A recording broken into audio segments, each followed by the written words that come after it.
Bien, hola a todos y a todas. Como os dije, pues vamos a continuar con eh, trabajando los test o los tipo test que podrían entrar en la convocatoria extraordinaria de julio de la asignatura de Bioquímica 2. Bueno, sabéis que habíamos empezado dando unas clases en, en streaming y demás de este tipo de cuestiones, pero bueno, con el tema del coronavirus, pues se tuvo que suspender toda la actividad presencial. Bien, lo primero, antes de nada, pues es expresaros mi deseo de que estéis todos y todas bien, de que no tengáis a nadie cerca que pues esté enfermo, que tenga problemas asociados al coronavirus y pues que estéis llevando de la mejor manera posible esta situación tan extraordinaria que nos está tocando vivir a todos y a todas. De acuerdo, también deciros que si necesitáis cualquier cosa, pues tenéis mi correo y demás y podéis preguntarme lo que queráis. De acuerdo, bien, dicho esto, vamos a empezar ya con el tema. ¿Os acordáis que nos quedamos con la parte de la fosforilación oxidativa y el ciclo de Krebs? Vamos a ver una serie de cuestiones relacionadas con eso, ¿vale? Voy a intentar explicaros de la mejor manera posible esas cuestiones, ¿vale? Vamos a poner un color de lápiz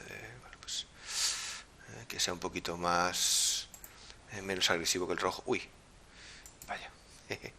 Voy a opciones de puntero, voy a borrar esto, ¿vale? Bien. Compare, que se queda ahí. Bien. Entonces, ¿qué es lo que vamos a ver? Vamos a empezar por esta primera cuestión, ¿vale? Vamos a empezar por esta primera cuestión, que, pues es una cuestión, un problema, ¿vale? Evidentemente no hemos hecho problemas.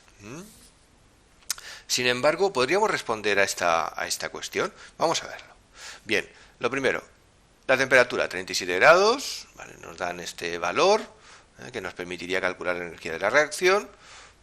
Ese valor es un valor constante que depende de la temperatura. La temperatura es en grados Kelvin, pero ya nos la da calculado. Para la reacción A, B. Bien, y lo que es importante, el valor de G, menos 7,1 kilocalorías mol a la menos 1, ¿vale? Lo primero, nos dice que cuál de estos valores que tenemos aquí corresponden a esta relación. Vea, si incremento de G es negativo, ¿hacia dónde va a estar desplazada la reacción, aunque esté en equilibrio?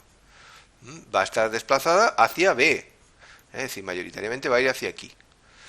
Si fuera un valor de incremento de G más grande, en valor absoluto, por ejemplo, menos 30, pues estaría prácticamente, es decir, todo lo que hubiese de A se transformaría en B. Si fuese 0 incremento de G, estaría en el equilibrio, es decir, habría lo mismo de A que de B, con lo cual la relación sería 1,1. ¿Vale? Esa es la cuestión clave. Es decir, B tiene que ser más grande que A, pero no excesivamente grande, porque si fuera excesivamente grande, incremento de G sería negativo y muy grande en valor absoluto. Es decir, ¿qué es lo que podemos descartar ya? Descartamos la D, descartamos la E, porque si fueran D o E, incremento de G, ¿cómo tendría que ser? Positivo. Y eso querría decir que la reacción está desplazada hacia los productos, perdón, hacia los reactivos. Y en este caso está desplazado hacia los productos. Si fuese, entonces nos quedaría estos tres, A, B y C. A es 10 millones a 1. Eso sería muy grande. Tampoco sería este caso, porque eso querría decir que el valor de incremento de G tendría que ser muy grande en valor absoluto y negativo. Tampoco va a ser eso. Nos quedan ya estos dos, ¿vale? Esta es un poco por eliminación. Bien, 1000 a 1, pues incremento de G estaría más cerca del equilibrio. Este sería el valor, la respuesta correcta, la B. Es decir, nos ha quedado dos, un valor de 100.000 a 1. Si hiciéramos los cálculos, veríamos que nos sale ese valor de incremento de G. ¿De acuerdo? Bien. La siguiente pregunta. Dice, un enlace puede ser rico en energía por cualquiera de las siguientes razones, excepto, fijaros siempre en leer bien la pregunta, porque a veces hay un no, o hay un sí, o hay un excepto, ¿vale? Entonces eso es muy importante, o siempre son cosas que hay que tener en cuenta, excepto. Es decir, cuando un enlace es rico en energía. Es rico en energía cuando los productos de rotura están más estabilizados por resonancia que el compuesto original. Es decir, la A no va a ser, porque sabemos que cuando se produce una reacción, la reacción está desplazada hacia los productos porque estos son más estables, muchas veces porque están estabilizados. Pensemos, por ejemplo, en el ATP. El ATP, cuando se hidroliza, se forma un fosfato que está estabilizado por resonancia. ¿Vale?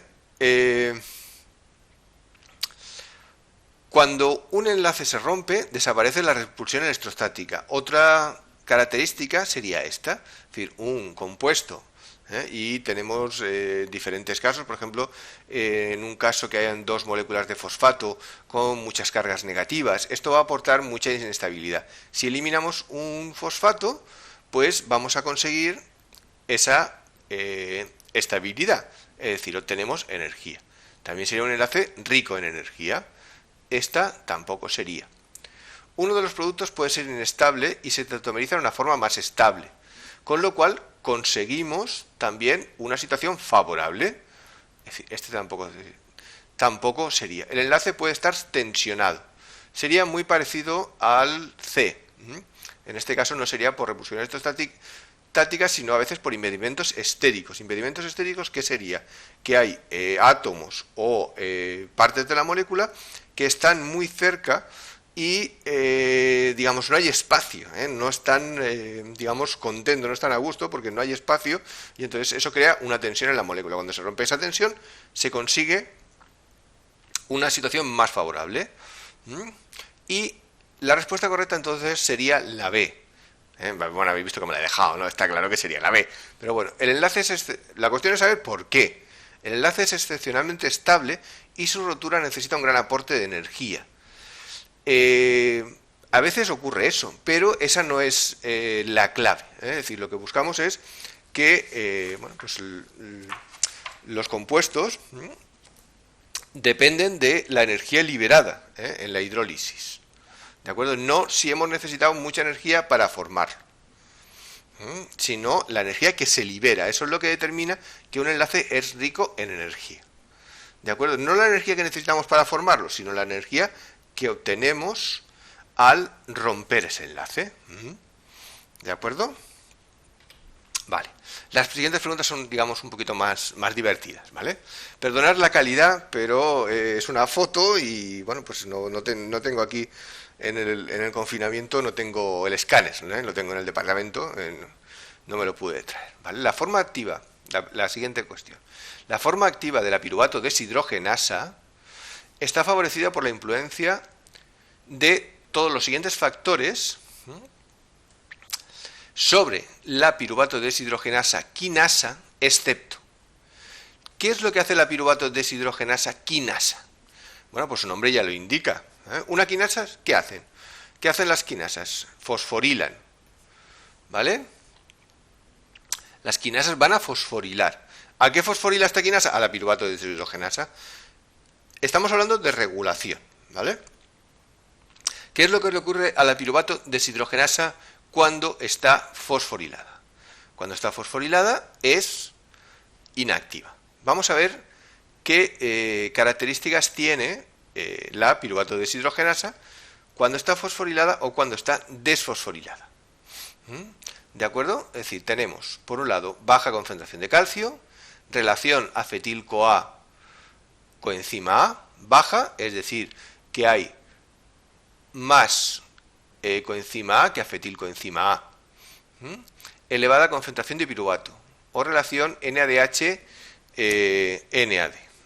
Vamos a ver cuál sería la respuesta correcta. ¿Vamos?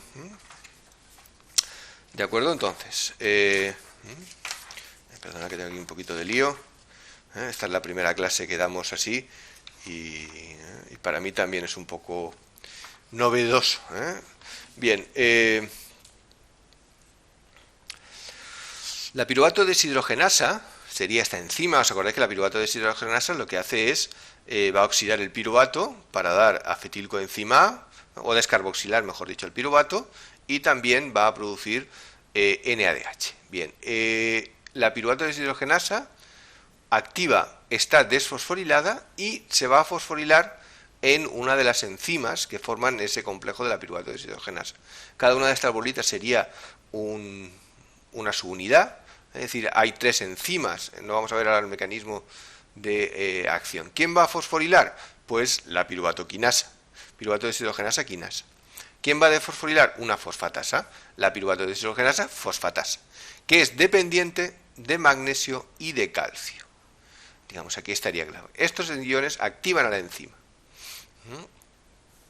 Mientras que la piruvato deshidrogenasa quinasa no está regulada por sustratos. Es decir, quien va a activar a la piruvato deshidrogenasa quinasa, ¿vale?, va a ser los otros sustratos. ¿De acuerdo?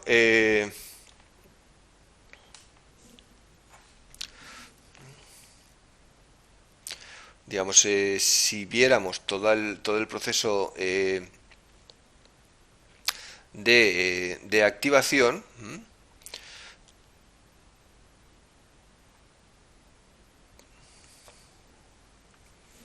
es decir, esta relación va a activar a la piruvatoquinasa, una concentración elevada de piruvato inhibe a la quinasa, y también va a favorecer la forma activa, es decir, el piruvato inhibe, el coenzima A activa, es decir, ¿por qué activa una concentración de coenzima A baja? Es decir, sabemos que la reacción que cataliza esta enzima es piruvato, va a dar una descarboxilación CO2 y acetil-CoA,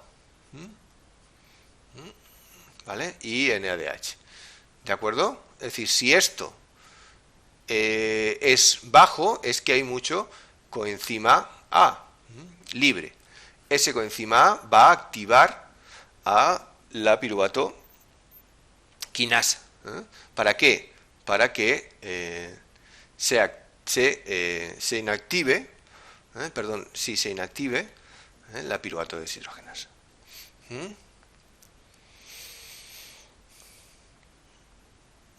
El NADH también va a activar, va a activar a la piruvato deshidrogenasa quinasa, porque cuando hay mucho NADH quiere decir que hay mucha energía, entonces no hace falta que se produzca esta reacción. ¿De acuerdo? Lo único que va a influir va a ser el calcio. ¿Por qué? Porque el calcio actúa no sobre la piruvato deshidrogenasa quinasa, sino sobre la fosfatasa. ¿De acuerdo? La reacción inversa. Esa es una pregunta complicada, ¿vale? Pero bueno, pues habla del efecto de la actividad. Bien, ¿cuál de los siguientes pasos catalizados enzimáticamente del ciclo de los ácidos tricarboxílicos se le incorporan los elementos de agua a un intermediario del ciclo? Vale, tenemos una serie de reacciones. La conitasa, la citatosintasa, la malato deshidrogenasa, la succinato deshidrogenasa y la succinil-CoA sintetasa. Bien, tenemos que saber qué es lo que hace cada una de estas enzimas, ¿vale? Si tenemos el ciclo, tenemos que la conitasa implica agua, ¿vale? Primero cataliza una reacción de deshidratación, si tenemos el citrato, elimina el agua que tenemos aquí, este OH, y forma un doble enlace.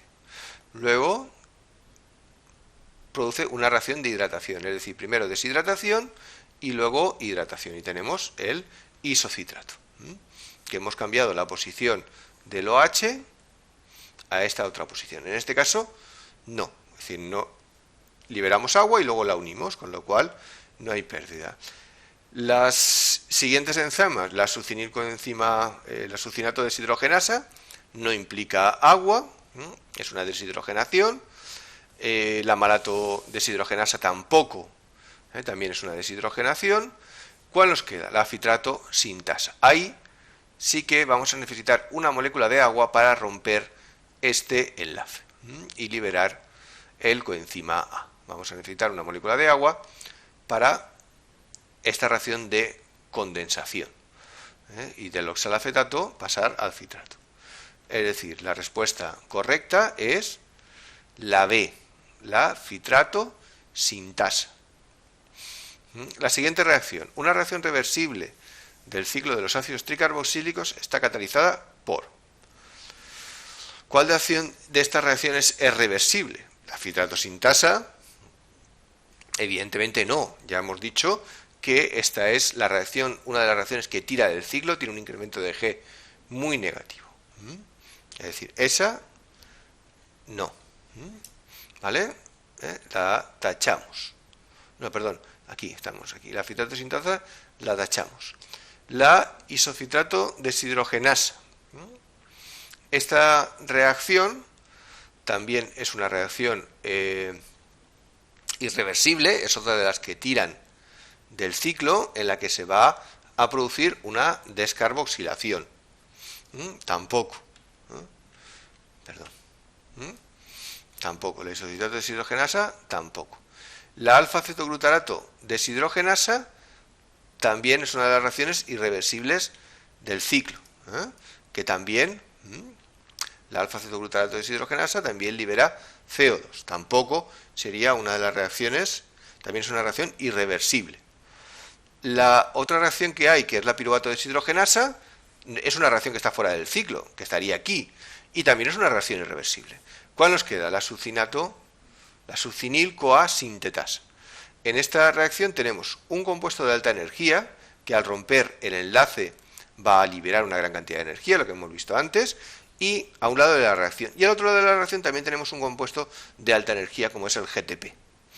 Es decir, esta reacción puede ir tanto para dar succinato como para obtener succinil coenzima. Y aparte es una reacción de fosforilación a nivel de sustrato. Es decir, tampoco es la piruvato deshidrogenasa porque no forma parte del ciclo. La respuesta correcta es la E, la succinil CoA sintetasa. Bien, la siguiente pregunta. Los siguientes intermediarios del ciclo de los ácidos tricarboxílicos pueden ser suministrados o eliminados por otras rutas metabólicas, excepto. Bien, excepto, es decir, ¿vale? ¿Cuáles de estos intermediarios pueden ser suministrados y cuáles no? Es decir, tenemos que saber cuál es el que no es intermediario. Tenemos citrato, fumarato, isocitrato, alfa-cetoglutarato y oxalacetato.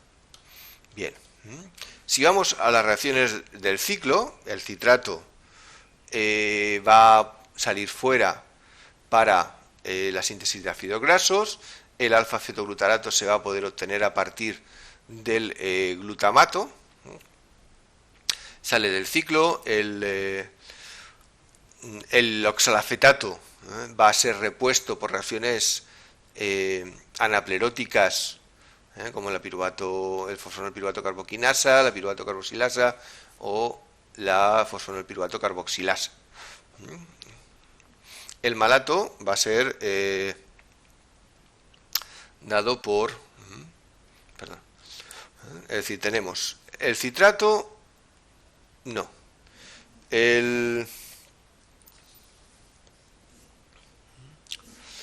citrato, no, el fumarato también hemos visto que no, el isocitrato, vamos a ver ahora qué es lo que pasa con el isocitrato, el alfa-cetoglutarato también puede ser aportado por los aminoácidos y el oxalacetato va a ser repuesto también por las reacciones anapleróticas que hemos visto. El único que nos queda es el isocitrato. De hecho, el isocitrato es un compuesto que aparece aquí por isomerización del citrato, para dar isocitrato, gracias a la aconitasa.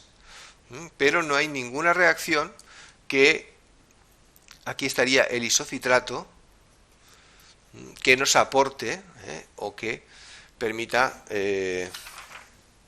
intercambiar este compuesto con el ciclo. ¿De acuerdo? ¿Veis? La cuestión es que veis la lógica de estas cuestiones tipo test. Es decir, hay que dominar muy bien la teoría para poder responder.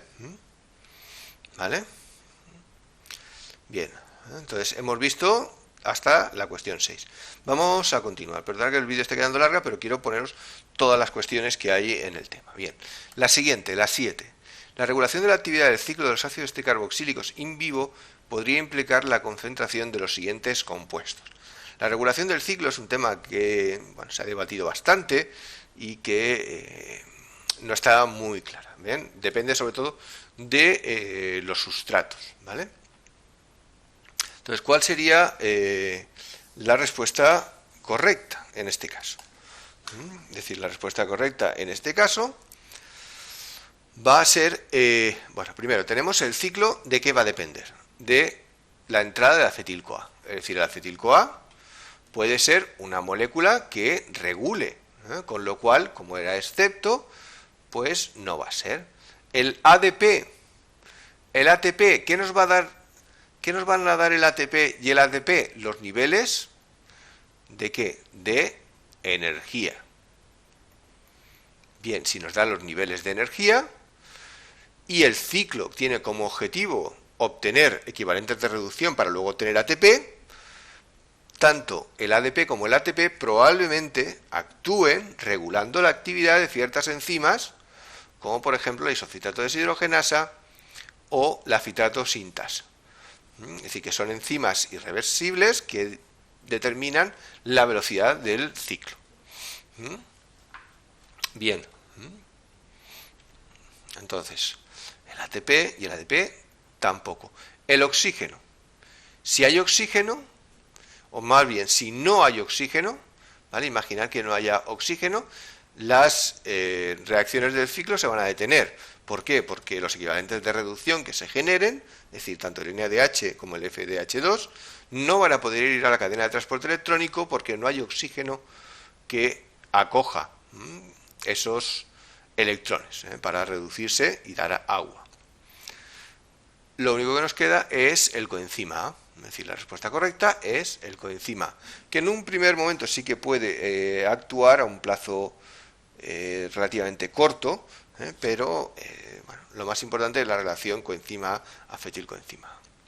La siguiente pregunta. La membrana mitocondrial contiene un transportador para... ¿Para qué va a tener un transportador la membrana? ¿Qué es lo que va a salir y entrar de la membrana? Bueno, el NADH, hemos dicho que los equivalentes de reducción, el NADH que se produce en el fitoplasma por principalmente la glucólisis, no puede entrar en la mitocondria, tiene que entrar a través de los sistemas lanzadera. El acetil-CoA tampoco va a poder entrar dentro de la mitocondria, de hecho se genera dentro por la piruvato deshidrogenasa, y ese acetilcoenzima A, cuando se utiliza para la síntesis de lípidos, tiene que salir en forma de citrato. El GTP se genera también en el ciclo de Krebs, pero rápidamente se transforma en ATP. El ATP que se genera también por la fosforilación oxidativa. ¿Dónde se genera? En el interior de la mitocondria. ¿Dónde se va a consumir? En cualquier parte de la célula. Por tanto, ¿para qué molécula va a tener un transportador la membrana? El ATP. El NADPH, pues estamos en las mismas condiciones que el NADH. Es decir, no va a entrar ni salir de la mitocondria. De todas maneras, la mayor parte del NADPH está en el exterior de la mitocondria para utilizarse en los procesos de reducción. Es decir, la respuesta correcta sería el ATP. Es decir, la ATP sintasa va a generar ese ATP que tendrá que salir para que lo utilice la célula. ¿Vale? Y al mismo tiempo es un sistema antiporte, de transporte antiparalelo, que entraría ADP y sacaría ATP. Y el fosfato va a entrar para utilizarse en la fosforilación por otro transportador, la fosfatasa translocasa, que es un synporter. Es decir, entra protones, es decir, los protones no solamente sirven para la síntesis de ATP, sino que también van a servir para sistemas de transporte. Bien, la última cuestión, el sistema lanzadera de malato, como el de glicerol fosfato. ¿Para qué sirven esos sistemas de lanzadera? Para introducir equivalentes de reducción, NADH, al interior de la mitocondria, porque no puede entrar, evidentemente. ¿Dónde se encuentran? Localización, la primera propiedad. En la membrana mitocondrial interna, correcto. El sistema de glicerol fosfato está también en la membrana interna, es decir, esto es falso. Esta no es. El ATP generado por el NADH citoplasmático, malato deshidrogenasa, glicerol 3-fosfato, perdón, alfa-glicerol fosfato deshidrogenasa. Esta sería, si no me engaño, la respuesta correcta. Es decir, va a intervenir la malato deshidrogenasa y glicerol 3-fosfato deshidrogenasa. Especies transportadas. El malato no es transportado y el glicerol fosfato tampoco. Bueno, el malato sí. El malato sí, perdón. Y el afector electrónico de la matriz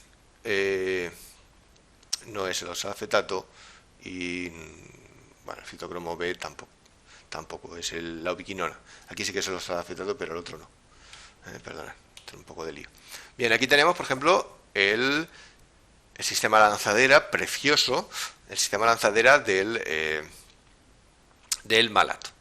Es decir, en el espacio intermembrana tenemos el NADH. Sabéis que la membrana externa de la mitocondria es totalmente permeable a moléculas de hasta, si no me encuentro, hasta 5000 Dalton, es decir, proteínas de pequeño tamaño van a poder entrar, y por supuesto el NADH. El NADH va a reducir el oxalafetato a malato. Ese malato entra dentro de la mitocondria en un sistema antiporter que va a sacar alfa-fetoglutarato. ¿Vale? Ese malato se va a oxidar a oxalafetato, generando NADH. Ese NADH va a ir a la cadena de transporte de electrones, ¿vale? Para generar, ¿qué? ATP. Bien, el oxalafetato no va a poder salir tampoco. Entonces, ese oxalafetato va a aceptar un grupo amino del glutamato para dar aspartato. Este aminoácido sí que puede salir en un sistema antiporter que saca aspartato y va a meter glutamato, que entra por aquí, ¿vale? A su vez, el aspartato, una vez que está fuera, cede su grupo amino al alfa-fetoglutarato y da glutamato, que es el que entra.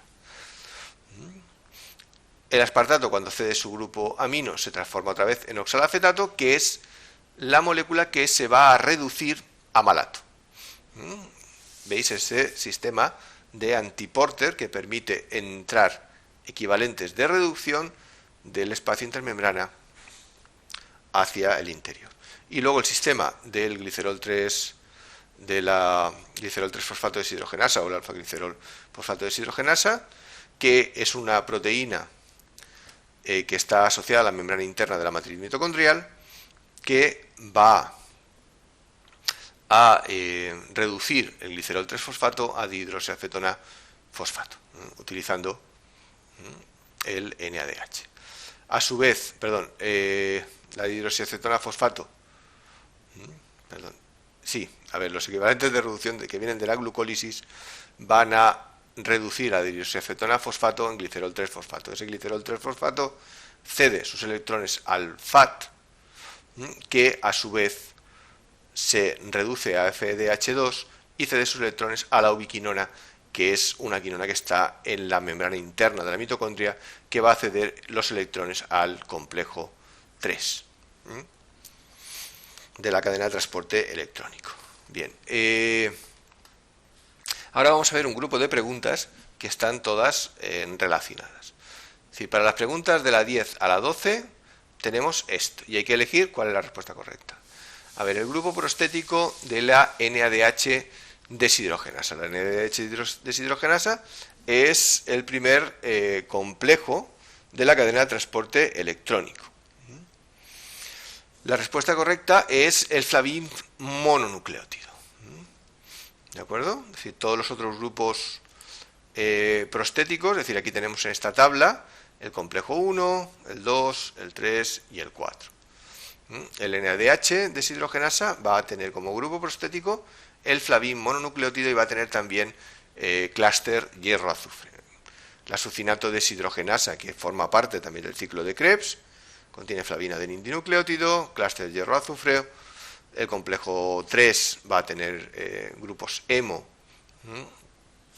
y clúster hierro-azufre, y bueno, pues los otros complejos también van a tener grupos hemo y átomos de cobre. ¿De acuerdo? La siguiente, la fuente habitual de equivalentes de reducción en los procesos anabólicos. ¿Cuál va a ser? En el anabolismo, ¿qué es lo que vamos a utilizar como fuente de electrones? El NADPH. Bueno, este sería el complejo 1, es decir, aquí tenemos de la anterior pregunta del flavín mononucleótido, ¿vale?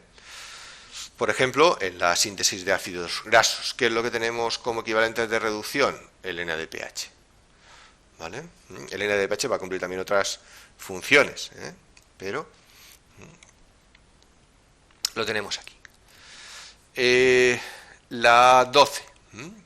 Al irradiar con luz de una longitud de onda de 340 nanómetros, emite fluorescencia a 465. Bueno, esta pregunta es un poquito, digamos, complicado, ¿vale? Pero, ¿quién va a ser quien emita luz? Es el anillo de piridina, si vemos la estructura de esta molécula del NADH o del NADPH, contiene un anillo de piridina que contiene dobles enlaces conjugados, que son los que van a permitir ese fenómeno de fluorescencia. Para que se produzca fluorescencia, la molécula tiene que absorber luz. Esto sería el espectro de absorción. Está buscando el espectro de fluorescencia, pero aquí no lo he encontrado en casa, ¿vale? En internet lo he buscado, pero no lo he encontrado. En el departamento sí que lo tengo. Bien. El NADH reducido o el NADPH reducido van a absorber luz a 340. Esa luz la van a emitir en forma de fluorescencia. Si tuviéramos un fluorímetro, que es un aparato que mide la luz que emite una molécula cuando es fluorescente, podríamos determinar esa luz. ¿De acuerdo? Y tiene ese color, emite a 465. ¿Vale? Esto, bueno, pues es un poquito más complicado. Es decir, la respuesta correcta sería también la D, el NADPH, cuando está reducido, o si fuera el NADH también. A ver, la siguiente pregunta. Cuando se añade rotenona a la cadena de transporte mitocondrial, ¿qué ocurre? ¿Vale? ¿Qué es lo que va a hacer? Lo que tenemos que saber primero es qué es lo que hace la rotenona. La rotenona va a inhibir a la NADH deshidrogenasa. Es decir, va a hacer lo siguiente. Va a inhibir precisamente a este complejo 1. Es decir, va a inhibir al complejo 1. Con lo cual va a impedir que el NADH se oxide a NAD y ceda sus electrones en todo este proceso para que lleguen a la ubiquinona. Es decir, todo lo que haya a continuación en la cadena de transporte electrónico va a seguir funcionando. Es decir, la rotenona va a inhibir este paso. Con lo cual, hasta aquí no se va a producir. ¿Podemos seguir reduciendo el oxígeno con electrones que vengan de la ubiquinona? Sí, porque el complejo 2 y el complejo, sobre todo el complejo 2, va a poder ceder. Digamos, este sería el complejo 1, pero el complejo 2 va a poder ceder electrones para que se produzca ese transporte de protones. Es decir, el complejo 2 y el complejo 3 van a seguir funcionando. Lo que no va a funcionar es el complejo 1. Es decir, no va a funcionar por aquí, pero el complejo 2 sí. Con lo cual, la célula va a poder seguir obteniendo energía. No es la misma cantidad, pero va a poder seguir obteniendo energía. Por tanto, la respuesta correcta va a ser la C, porque la oxidación del succinato permanece normal. Es decir, vamos a poder seguir oxidando el succinato para que esto se produce en el complejo 2 pueda seguir funcionando la fosforilación oxidativa. La velocidad de oxidación del NADH disminuye completamente. la relación del NADH no se va a producir. La fosforilación oxidativa se desacopla en el complejo 1. Es el complejo 1, pero vamos. El flujo electrónico se inhibe en el complejo 2, no, este tampoco. Digamos, quizás la D no esté bien redactada, por lo menos a mí no me gusta. Pero la respuesta correcta sería la C. La 14, también habla de otro inhibidor, el cianuro. El cianuro, si se añade cianuro a mitocondrias estrechamente acopladas que oxidan activamente succinato, ¿qué es lo que va a ocurrir? Pues la posterior adición de dinitrofenol provoca la hidrólisis del ATP. La posterior adición restaura la oxidación de succinato. Cesa el flujo de electrones, pero continúa la síntesis de ATP. Esto sería imposible, ¿no? ¿Vale? Cesa el flujo de electrones, si bien la síntesis de ATP puede restaurarse. No.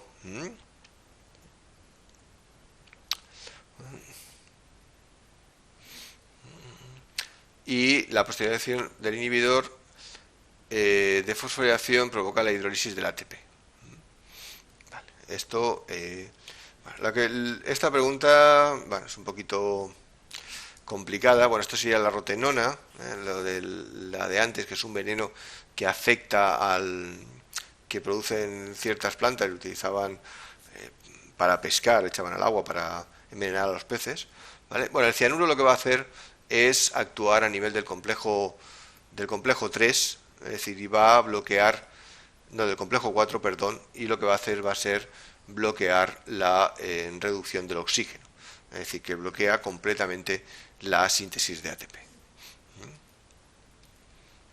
¿Vale? La respuesta correcta es la A. El 2,4-dinitrofenol provoca la hidrólisis del ATP, porque va a hacer que funcione la ATP sintasa en el sentido de la hidrólisis.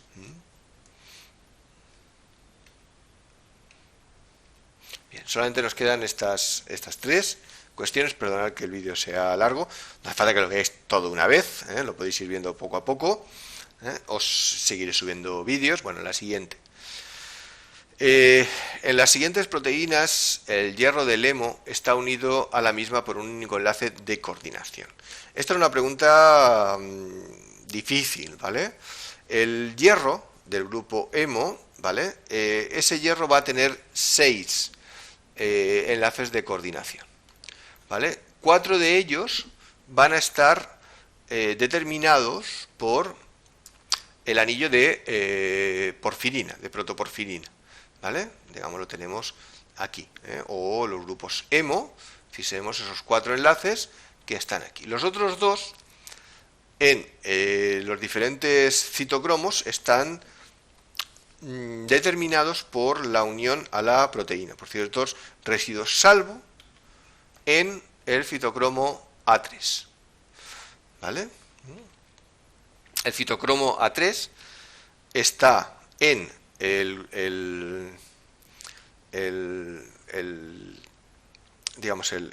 lo diré, en el complejo 4, ¿vale? Lo tenemos aquí. Y este complejo 4 va a tener una serie de citocromos, el citocromo A, el citocromo A3 y átomos de cobre. Bien, uno de esos 2 enlaces de coordinación que tiene el hierro libres, uno está unido a la proteína y el otro tiene que estar libre para la unión del oxígeno. Es decir, tendríamos, esta sería la estructura. Aquí tenemos el hierro, ¿vale?, que estaría dentro de ese grupo hemo, y uno de los enlaces está acoplado a la histidina y el otro va a quedar libre para la unión del oxígeno y que se pueda producir la reducción del oxígeno para dar agua.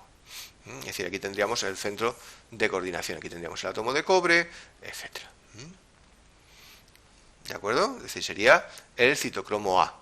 Es decir, ya hemos hablado a veces del metabolismo del hierro, la importancia que tiene, etcétera, y ahora, por ejemplo, con lo del coronavirus y la cloroquinina, pues se está hablando mucho de que las proteínas del coronavirus pueden afectar al grupo hemo de la cadena de la hemoglobina, creo que es la cadena, ya no sé si la alfa o la beta, pero una de las dos, y eso va a producir que el metabolismo del hierro esté alterado, se generen radicales libres y sea una de las complicaciones asociadas al coronavirus, ¿eh? Es decir, y por eso la cloroquinina podría ser un medicamento o una sustancia beneficiosa en el tratamiento del coronavirus, pero eso todavía está en fase de estudio.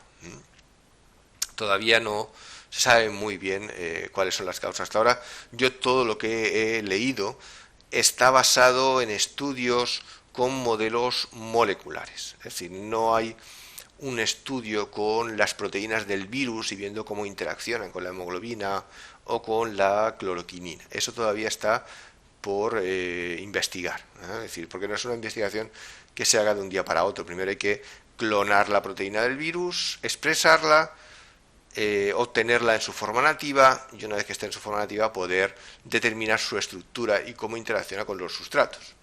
Es decir, es un trabajo bastante complejo. ¿Qué se hará? Probablemente se hará en un futuro, pero hoy en día todavía no. Entonces todo lo que está hecho con modelos moleculares, ¿eh? Muy bonitos, modelos muy interesantes, ¿eh? Es decir, dentro de la gravedad, ¿eh?, que supone el coronavirus, desde un punto de vista bioquímico, es un tema apasionante. Perdonadme esta licencia, pero es así. ¿De acuerdo? A nivel molecular. A nivel molecular. Bien, la fosforilación a nivel de sustrato. La 16. ¿Qué es la fosforilación a nivel de sustrato? Es decir, ¿os acordáis que hay dos maneras de obtener ATP?